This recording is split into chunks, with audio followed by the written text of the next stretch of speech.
Man, this is my deathbed photo.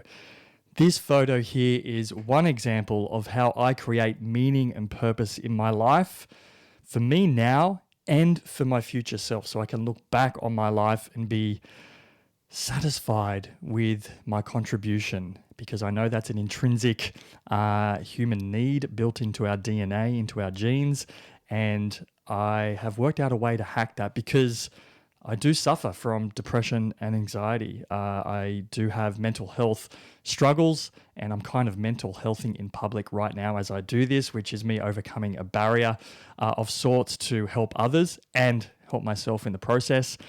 And yeah, I do have frustrations of feeling lost despite being 44 years of age. I feel like I still could be 15 and pissing around in the wind and just not knowing what I'm doing, despite all the absolutely gnarly things I've done in my life, all the beautiful relationships I've cultivated, namely with my lovely, beautiful wife and of course kids. I've traveled the world. I can make insane music. I freaking bought 10 and a half properties. I've achieved all these crazy milestones, yet I still wake up some days feeling like I'm at the beginning. Like I have this huge mountain to climb, and despite all my efforts, I'm just never going to get there. And I'm like, what the fuck is up with that? So I went on a journey a few years ago to investigate why this is the case, but more importantly, how to freaking deal with it.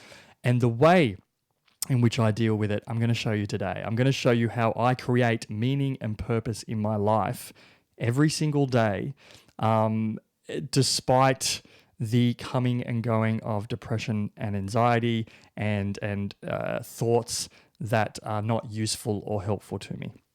So this obviously links in with the thumbnail and the photograph, which, as I said, that's a moment in time that brings tears to my eye. I know it's gonna make me cry at multiple times in my life, and in particularly on my deathbed.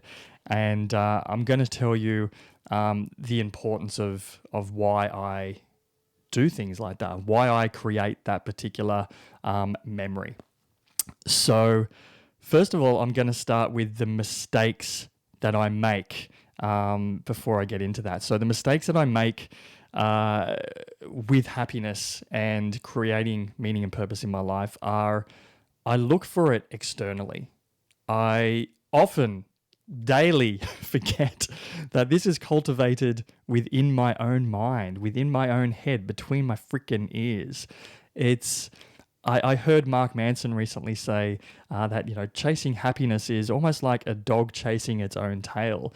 Happiness is created within your own head, within your own mind. Yet we look for it, everywhere but there, and he connects it to the dog situation in terms of the dog's chasing the tail as if it's not part of them, right? You've seen a dog chase its tail spinning around, and it's like, dude, that's yours, that's you. Like, but the dog's chasing it, and it looks like it's convinced that it's something external. It's a beautiful metaphor. I thank you, Mark Manson, for that. And so I have to remind myself that happiness is happening inside my head, because it's really interesting. Some days I can do something, just a normal family lunch out with my wife and kids, and it can be the most beautiful, amazing, funny, awesome, memorable thing in the world. And then the next day, we could do something not too dissimilar, and I just feel meaningless and worthless and like a piece of shit. And I'm fascinated by that. I'm an infinite life learner to hack the reasoning behind that. And I've biohacked and brain hacked and done all kinds of crazy things over the last few years in regards to that, which is for other videos entirely.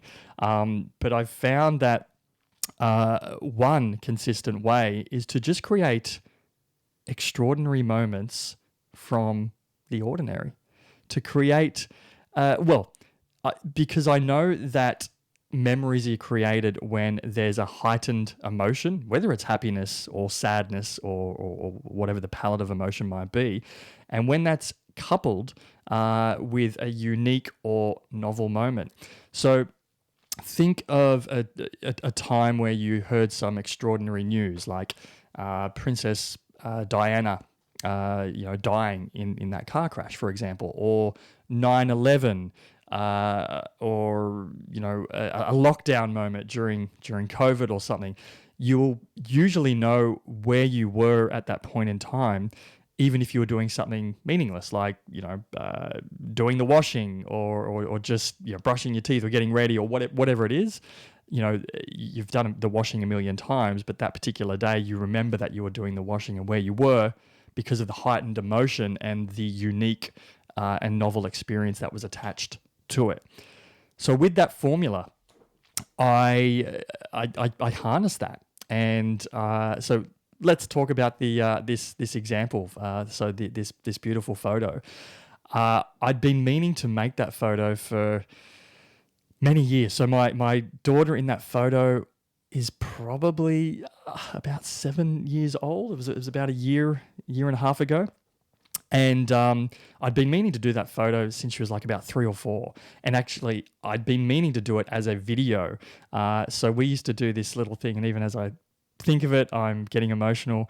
Like I wrote this little ballet song for her, and she'd do this little ballet. And she'd come up and would almost do like, it sounds highly inappropriate, but the dirty dancing movement, where I'd pick her up and lift her up and, like a ballet movement. And then she got too heavy for me to be able to do it.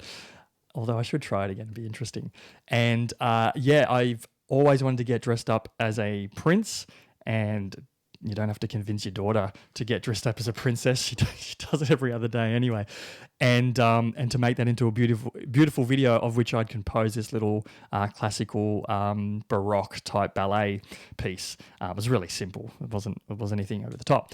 And I knew that both of our future selves would look upon that at different times in our lives, and just be so connected, so emotional, and kind of everything externally, like the money and the health and whatever's going on at the time, the turmoil or otherwise, would kind of fall away, and we would melt into this realization that we are forever connected together, not just biologically but in the universe, in the multiverse. Like we're composed of the same stardust. She has cellular memory passed on from me, which obviously we have generations going back to freaking monkeys and lizards, and we've got a culmination of all our ancestors' brains that we're dealing with, and there's this immense connection. And this photograph is basically a real life 3D reminder of all of that, because I think you can very quickly get lost in living and surviving, and your day-to-day happens, and you're doing inbox zero with your emails, and where's the next dollar coming from, and all of these things. And it's really nice to have this 3D reminder of like, this is all that matters. This is who we are. This is our connection, and it's just pure love. So that's the my the logic as to why I do it, and I hope that sort of articulates how I create meaning and purpose in that particular moment. I want to now help you to create it in other ways, and I'll sort of unpack other ways in which I do this. So the way in which I did that particular one is, how can I make this moment more meaningful? How instead of just doing a photo together, a quick selfie, which we do all the time, how can I combine emotion with a unique or novel experience, and something that would play to her likes and loves, which is, you know, dressing up, and she did her hair and makeup. It was so beautiful. And it also played to my loves. Like I'm a creator. I love photographing. So it was an opportunity for me to get my phone out. So that was just all done with my iPhone. I'll actually do another video where I unpack exactly how I did it. It was super simple. In a nutshell, it was, you're done with my phone, which I'm recording on right now. It was done with not this light that I'm shining on, but just a ring light over here, a few $100. And obviously a bit of Photoshop trickery and magic, which we actually got someone on Fiverr to do for like $50. This guy is amazing. But other ways in which I do this. So for example, I'm just always asking the question. So I guess what I'm having to do is take an intentional pause, usually at the start of the day, but hopefully at moments throughout the day as well. I want to get better at doing it throughout the day. But I do an intentional pause. And sometimes this is triggered by journaling, like where I've got a prompt to help me do this. I want to get better at journaling because this is actually a very good exercise to help with this process. But what I do is I ask myself questions about what's unfolding that day. And the top question is, you know, how can I make today or, you know, a particular moment happening in the day more magical?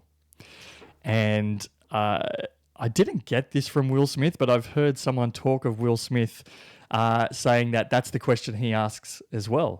There was a moment where he was on a film set, and I think it was Jim Quick relaying this story, actually, the brain coach that I love. And he was saying that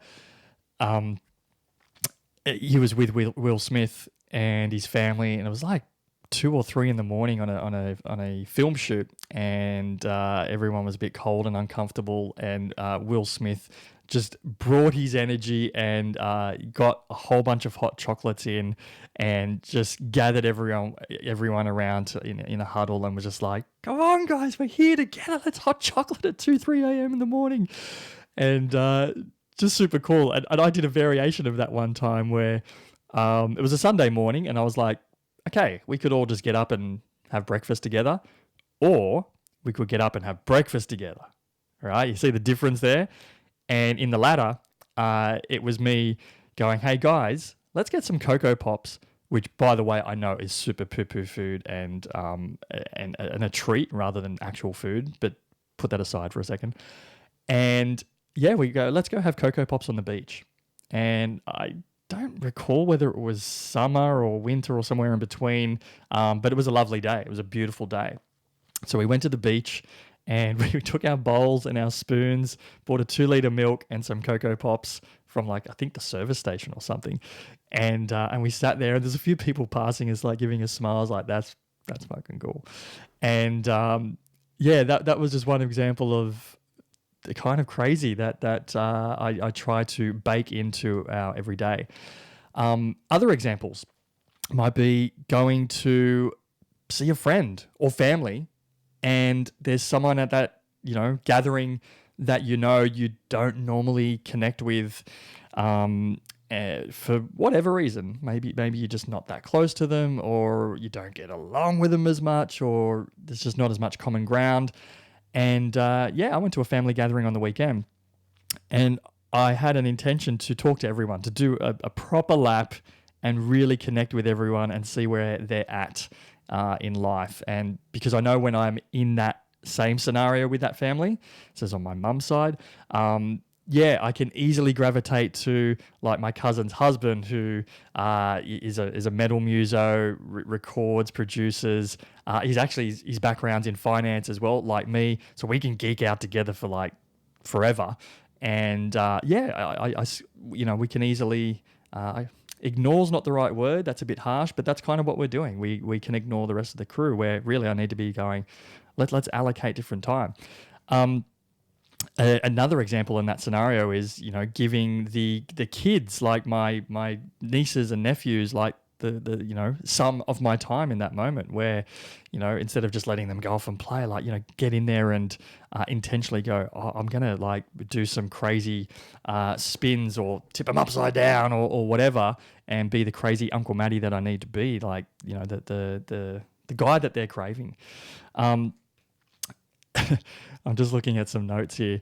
A couple of other things, just turning normal moments into extraordinary, like just walking into a room backwards and talking gibberish. Like, I know it sounds stupid, but yeah, I mean, these are things I do with my kids, right? Probably don't, readily do that with adults, but sometimes I might. I don't know. Maybe I shouldn't rule it out. But yeah, just walking into a room and not talking and just doing charades without even telling anyone that you're going to do it. Just, again, this is just getting ready before school, but how do we make it a little bit more magical? How do we make it just not another getting ready for school day? How do we pepper this with something, a little bit of your unique energy and love and creativity? How can we make this more fun and silly? Is basically where it's at. So I've got a whole bunch of other things here. Oh, look, what have I got here?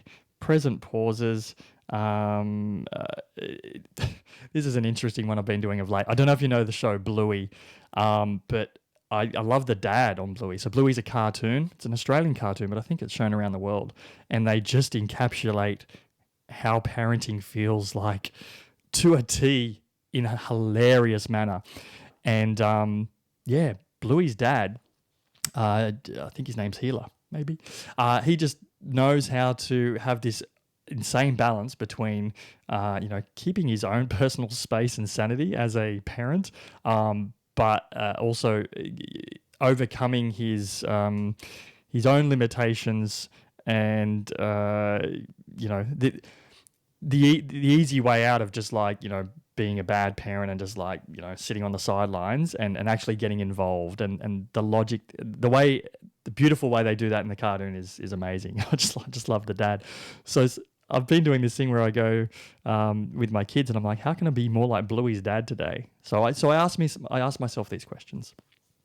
So sometimes it's just a smile on the street, right? Sometimes it's just someone passing by and you're like, I'm going to smile at everyone that walks past me today. Like, but a proper like, yo, like those connections like set neurons and dopamine pathways and serotonin, and it's amazing.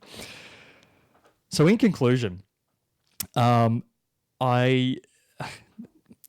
guess put simply, what's going on here is, just this intention to cultivate meaning and purpose from the little things. Like, so you notice here, there was no talk of building, multi-million-dollar companies or grandiose success, on any measurement. This was just taking interactions, relationships with family and friends, and letting them know that you freaking care, that you love them. Even though there's times where you might not love yourself, but in loving them, you remind yourself that you are an awesome person, that you are here to dance with life. Like, life isn't a race. I love the metaphor of, if everything was a race to get to the end, like songs would just be dun, dun, like that, just the start and the stop. But like, there's the dance that goes on in the middle. And I think all of these beautiful things are just reminders that, let's dance. Let's have fun. Let's be curious. Let's play. Let's tap into that inner child daily, hourly. And in doing so, I put my head on the pillow at night when I do these things. And when I do my gratitude practice of, what were 3 things I was super grateful for today that I appreciated or loved or made me laugh. And on days where I'm having like a poo-poo day, that's obviously really hard. But if I've baked in something with intention, in particular with people, other people, like in my case, my kids are the easiest, and obviously my wife, even my little puggalugs, Brutus, which is next to me right now. When I just give some of my time and energy to them in a meaningful way, that's enough. Like, it's so simple.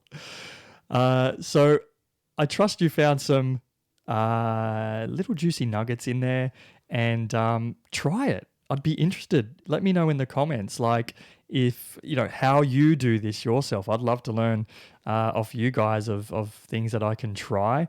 And yeah, let me know your experience with this in the comments. I read every single one. I usually have so far replied to every single one. And yeah, let's all live a better, happier life together with true meaning and purpose. All right, Matt out. Go forth and conquer.